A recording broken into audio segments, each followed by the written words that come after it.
Hey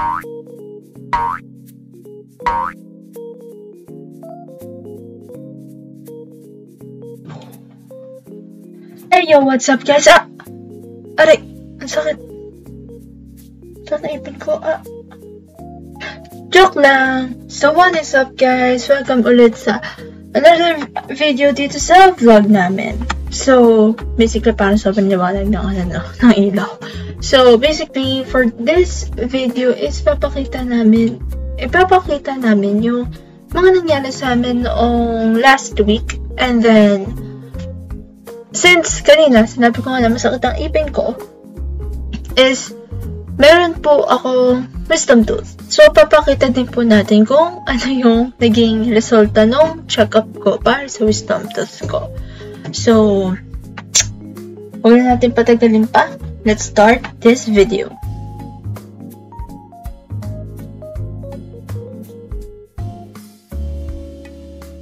Before kami pumunta sa dentist, ay pumunta muna kami sa school ni Uno. And makita naman na naghihintay kami sa labas ng classroom ni Uno. And after nun, makikita niya na sobrang saya ni Uno lumalabas ng school.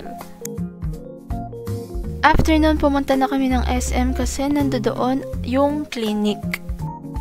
So, hi guys! So, pupunta kami sa dentist para magpa-check-ups na wisdom tooth ko kasi medyo sumasakit na din talaga kasi siya. So, let's go. Ito yung Lapid Dental Center. So, ito yung loob niya. Ayan. Tapos, ito yung loob ng clinic. Tapos, makikita dyan na binibigay yung instruction sa akin kung anong gagawin ko sa x-ray. After nyan, makikita na kung paano gumagana yung x-ray sa akin.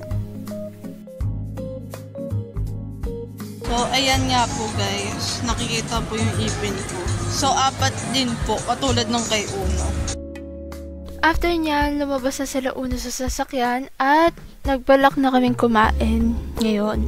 Ngayon, papunta kami sa Annex kasi sa Bonchon kami kakain. Ayan, makikita mo naman na sobrang gutom na gutom kami. Oh, diba?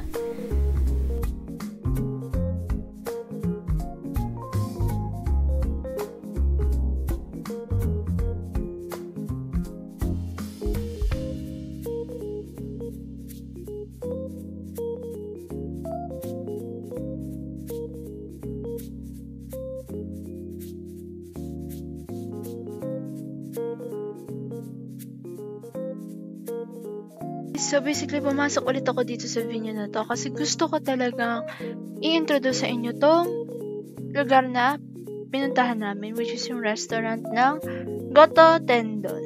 So basically, makita naman sa Goto, ang best seller nila is yung Goto nila. Syempre, nasa pangalan eh. Pero actually, nung trinay talaga namin yung Goto nila, sobrang sarap.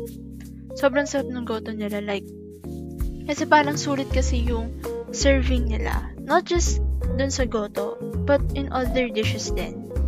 Pero, dun sa mga in-order namin, sobrang sulit kasi sobrang dami din kasi nung binibigay nilang dish.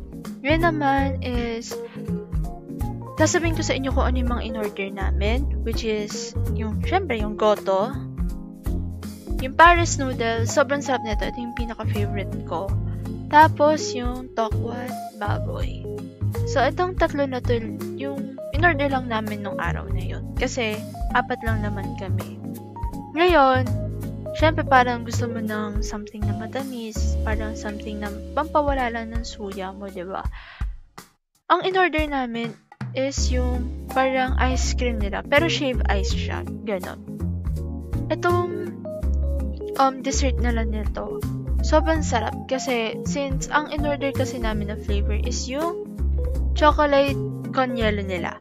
Yung chocolate conyelo nila, sobrang lasang-lasa mo. Yung yung pagka-chocolate niya. Hindi lang siya yung lasang shave ice, ganon. Pero, malalasahan mo talaga yung sarap nung chocolate niya. Like, malalasahan mo talaga, ganon. Tapos, sobrang nakaka-refresh siya. After ng pagkain mo ng mga Goto, ganyan, talagang pampawala talaga siya ng suya. So, wag na natin patagalin to. Papakita na namin yung loob ng lugar and yung mga dishes na yon. Let's go!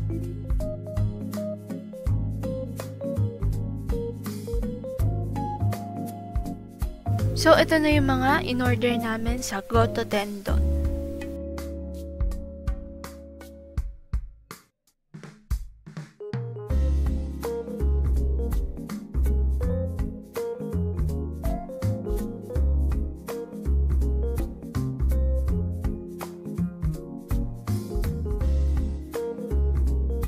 So, lahat sila kumakain na.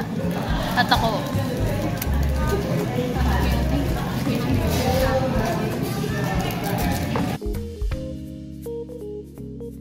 So, that's all for today's vlog. Actually, kanina yung video kanina. Yung wala pa yung order ko. Funny thing is, hindi pala narinig yung order ng pares. Yung pares noodles. Kaya, habang naghihintay ako, sabi ko, ba't parang ang tagal? Tapos, buti na lang, sabi ni mama, in-approach niya yung waiter. Tapos, sabi ng waiter, hindi daw na sulat, hindi daw na punch yung order na yon. Kaya, parang sinabi ulit ni mama yung order na yun, mabilis lang naman din nakarating sa akin yung pagkain ko. So, no worries at all. So, that's all for today's vlog. And thank you po sa panonood at sa pagtapos po ng video na to. Don't forget to like, share, subscribe, and click the notification bell for more updates po sa mga videos namin. So, thank you po sa panonood ng Glad Ishi and Uno Vlogs. Bye-bye!